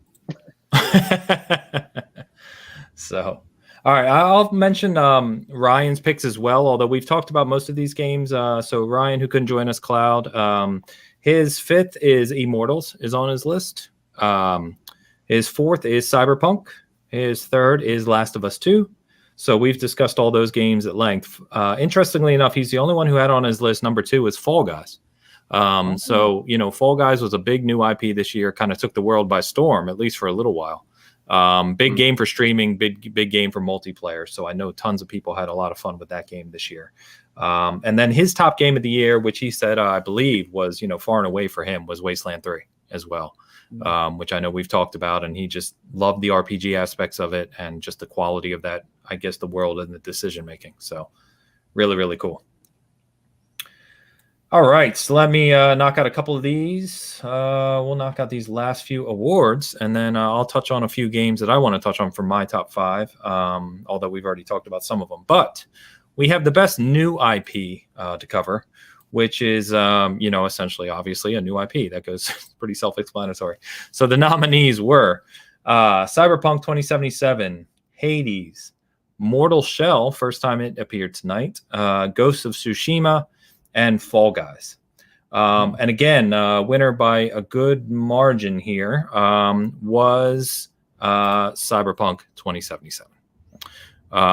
So, I mean, I can speak to why I chose that, but I think personally, this is one of those IPs. Like, this game's going to be around for a while, right? So not only is it a new IP in the game sense, but it's going to get expansions. It's going to get its own multiplayer suite in the future. This is a game that's just going to get bigger and better as time goes on. So that was my pick personally. I know we've talked a lot about it tonight, so we don't have to keep going. But if anyone else does want to shout out why they named it Best New IP, feel free to go ahead. Or not. I agree with that one. I'm only 7 hours in. I probably should start over. when you discuss intellectual properties, you think about the longevity of something, right? Especially these days. Ghost of Tsushima has sequels that it could have, but Cyberpunk, you can expand on that game without needing to push sequels. Like, it's just, that's a universe that can be completely lived in without really need to bring a lot of massive change to it. You look at The Witcher 3 and the expansions that provided and how that changed up and made The Witcher into something bigger.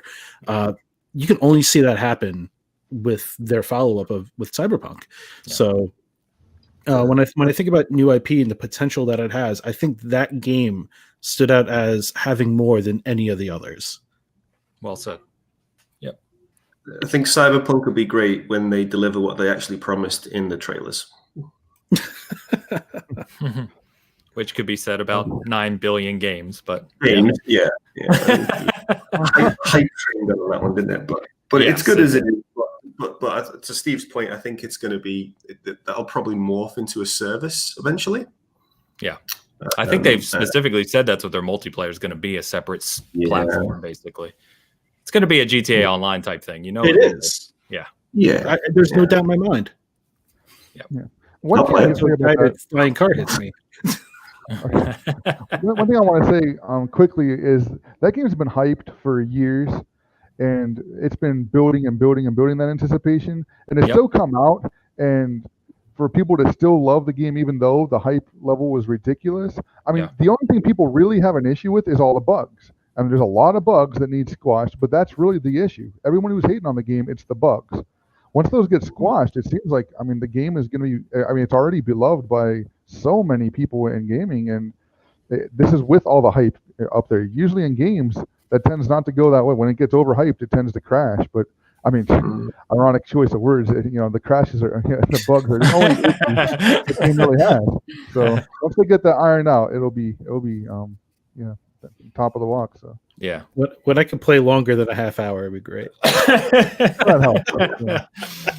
One day more. And also, we got a title update this month, right?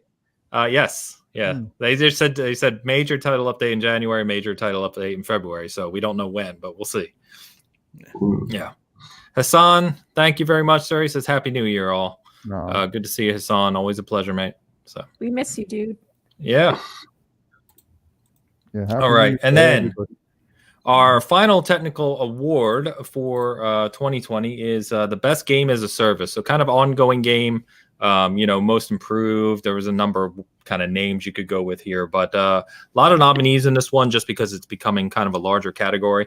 But this year we had the nominees were World of Warcraft, Shadowlands, Fortnite. Fortnite's just a regular at this point. Rocket League, Apex Legends, Destiny 2, The Division 2, and No Man's Sky. And the winner for game as a service was No Man's Sky from Hello Games. So I think relatively close voting in that one. But yeah, No Man's Sky took it home. And I think, if I remember correctly, they also won the award from the Video Game Awards for Best Ongoing Game as well. So it's truly incredible what they've done with that game over the past few years, no doubt. Yeah.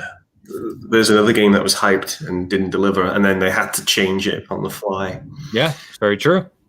Yeah, but from where it was to where it is night and day. It's not the same game. You can put them side by side and think, what? It is just not the same game. It's just evolved over time now, and it's great in VR. I don't know if anyone's played it in VR. I have VR. I haven't tried it. Yeah, I haven't and haven't tried it either. It's pretty good. It's pretty good. Get it tried out on PSVR. It's an experience, put it that way. Yeah. I've heard the same. I played a lot of that game at launch. I'm one of those weirdos. But I played a lot of it at launch. I really enjoyed myself despite the faults and everything else. But I went to play it early this year and I was almost lost, to your point, Carl. Like, I didn't know what I was doing because there's just so many more mechanics now than there were, at the start. So, and it's all been free, we should mention. Yeah. For a small studio like Hello Games, I mean, when they published that game originally, they were 11 people, Hello Games. Mm-hmm. So I don't know what they are right now, but I mean, for that studio to pump out that much content over like 4 years for free, it's just impressive. 12 people now. They're rapidly growing. They live in a part of the country that floods, and their studio was flooded. And they lost a lot of data. They had to restart on some of it. Yeah.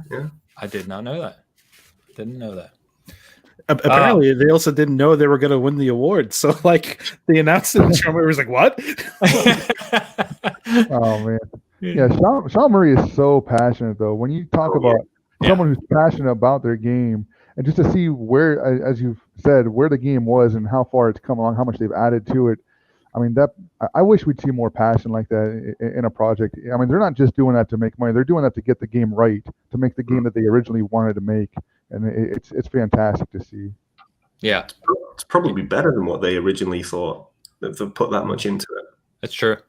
Yeah, that's true. In fact, to Elu's point, I remember he did a long interview prior to the launch of that game, which of course he got crucified for afterwards, right after it launched. Mm-hmm. But I felt so bad for him because you could tell he's a genuinely nice guy, smart guy, loved what he was doing. And for him to just, I mean, they got crushed after that game launched. And I get it, right? It didn't meet the expectations and things he said. I get it. But, you know, I really did feel bad for him. But it's great to see him get recognition now. It's incredibly justified, especially for all the hate that he got. You know, like you see like Cyberpunk getting hate, you see like Last of Us getting hate, and Sean Murray's just sitting there just laughing. He's like, first time? All right. You're new here, apparently. Yeah, welcome to the club. We got you. This wasn't a, I'll tackle this one. It wasn't a voted award. This was just the final award is really just the highest rated game of the year from Season Gaming itself. And so this was actually a 3-way split. And so, again, because of the first year of the awards, we weren't going to do any weird tiebreaker. We're just giving it to all three. And we've already talked about all three games extensively tonight. So the highest rated award is a 3-way split between Cyberpunk, Immortals, and Tony Hawk's Pro Skater 1 and 2. So just to give a shout out to those were our highest rated games on Season Gaming for 2020. So let me talk real quick about my top 5. I don't want to kind of go on too long because I know we've talked about some of these already, but I do have a couple unique ones on here. And I forget who said it earlier, but really this was just my favorite games, not critical or anything else. At number 5, I had Ori. As we've already said, I think Ori's a work of art. And I'm really excited to see what Moon Studios does next, even though it could be years and years for how long they took to make Will of the Wisps. But we'll see what they do. Number 4, I have to shout out Demon's Souls. An incredible game, incredible remake. And, you know, it's a game that I stream, have a lot of fun with. Good old Whiskers I got a shout out to as well. But it's just a really, really strong game. I would say probably the best critical game on the PlayStation 5 at the moment. Nobody, I don't think anyone else loved this game like I did, not in this group anyway. But Watch Dogs Legion, I really, really enjoyed going back to Ubisoft. You know, 3 huge games, all optimized for next gen, all launching within 2 months is really impressive from them. I know Dan and Steve and some others didn't really like the game nearly as much, but I really enjoyed it, loved it a lot. I think it's really good, and I especially loved, London and the way they, the commentary with what's going on in the world right now. I thought it made a lot of good points. Number 2 for me would be Sackboy. I told you guys I'm going to shout this game out forever till the end of time because it deserves it. It's definitely the game I had a ton of fun with this year. I cannot recommend the game enough. Absolutely, I love it. And hey, someone in chat, love Watch Dogs. Exploring London was awesome. Thank you, Easygoing Gamer. Appreciate it.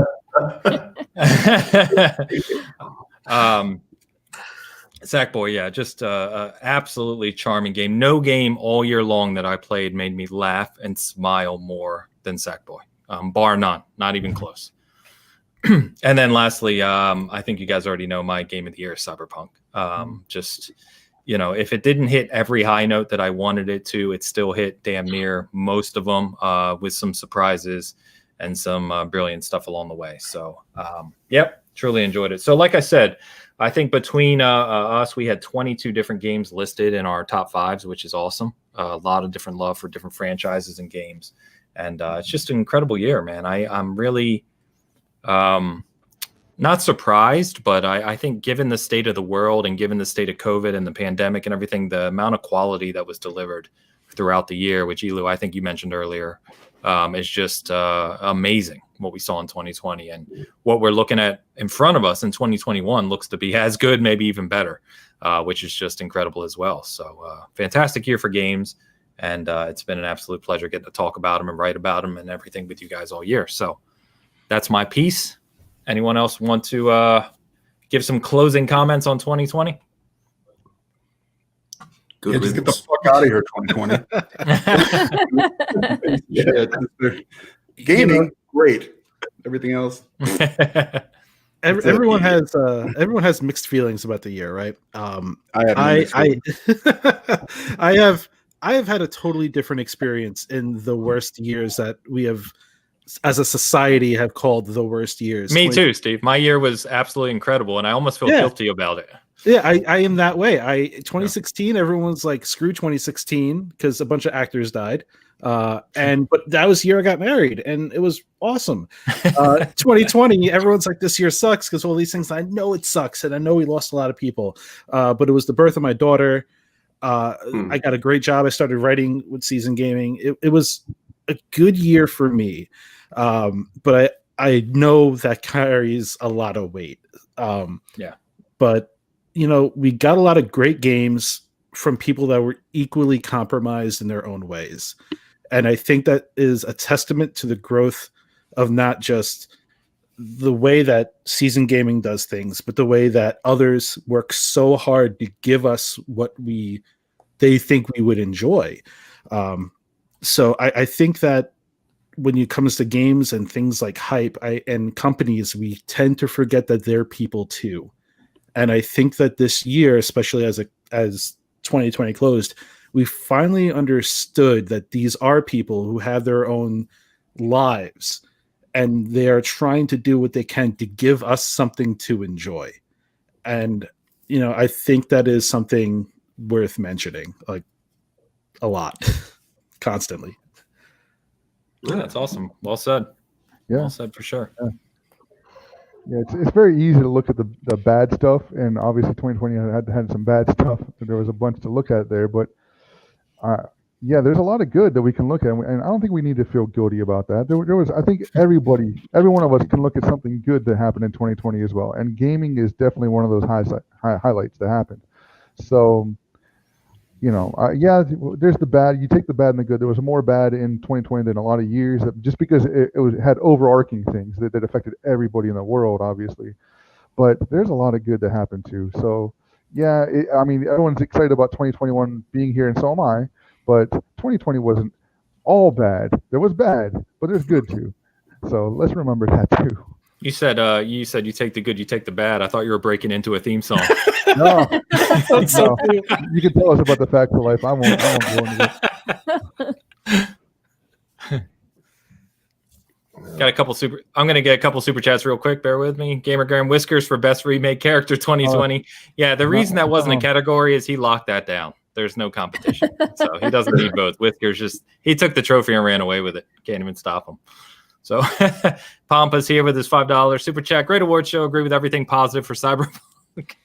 Happy New Year to you awesome people. # Yellow Chair Mafia. Shh, we don't talk about it, Pompa. We don't talk about it. I appreciate it, man. I prefer the wooden chair mafia. Squeaky chair mafia. If it means anything, I'm also sitting on a wooden chair. Oh, so. I need help. I need backup.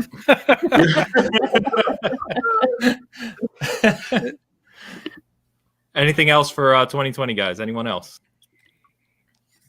I just think that 2020 has been obviously we've all mentioned it here. It's been challenging, but I think we're starting to see the genre of gaming get bigger and bigger and bigger. I mean, look what we had with the acting in The Last of Us 2. You've got Cyberpunk with Keanu Reeves. This is only going to gain traction. It's only going to get more and more. So we're at the cusp of something great, and that greatness is VR. Alex has turned you, hasn't it? Ains, just go to Amazon now and just buy a VR unit. Just do it. Just do it. Just do it. I really do want to. I'll be on the lookout for something, a good bundle. I'm sure they'll have one. Another super chat from Sarko, regular here. Great show. Glad Abby didn't win. I appreciate you, Sarko. Oh man, Sarko, thanks, man. And good, Bizzle. See, Bizzle said his chair isn't yellow, but he loves his secret lab chair. We're pulling you in. You're an honorary yellow chair mafia. Man, we're gonna need really that good. This is the year. The chair's really good. Yeah, this is the year I've seen these chairs everywhere, and I'm like, $500 for a chair. Like, my wife would kill me. But if it's really good, It is. It really is. So I know we joke about it, right? But Bizzle just got his a couple weeks ago. Mo in the chat has one, Pomp in the chat has one, and it's it really is. Yeah. Oh yeah, we're growing, man. We're growing. Oh guys, you hit me with all the super chats right at the end here. So Easygoing Gamer, despite the incredibly botched launch, Cyberpunk is special, a game I'll be playing a long time. Appreciate that, Easygoing Gamer. Thanks for the support, man. And yes, already have many hours into it, but more to come. But yeah, thank you guys so much. I didn't script anything out to say, but it's been an awesome year for gaming, as we said, and just getting to know all of you more, and everything that we've kind of accomplished this year. Really looking forward to 2021, but it's been an absolute blast. So, all right. Amen. We're going to go ahead and get out of here. I'll give you a quick preview of Season Gaming Awards for 2021. There you go. We're done. Love it. It's already, the show's already booked. Don't have to worry about it. God of War.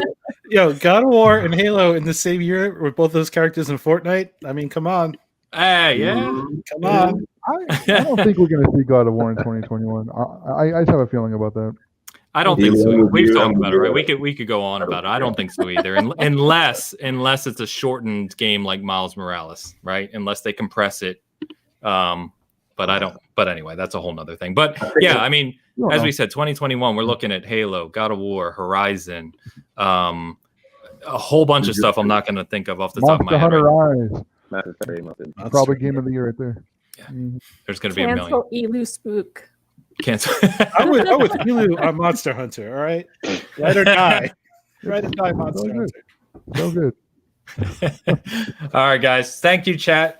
Thank you for the super chats. Thank you for hanging out with us today. It's been a lot of fun, and appreciate everything that you've done with us in 2020. And next week we are back to our regularly scheduled programming. So join us back at 12 Central. Dan and I, we've got a few guests already scheduled coming up, which is going to be a lot of fun. So, and until then, we will talk to you then. See ya. Happy New Year. Bye. Bye.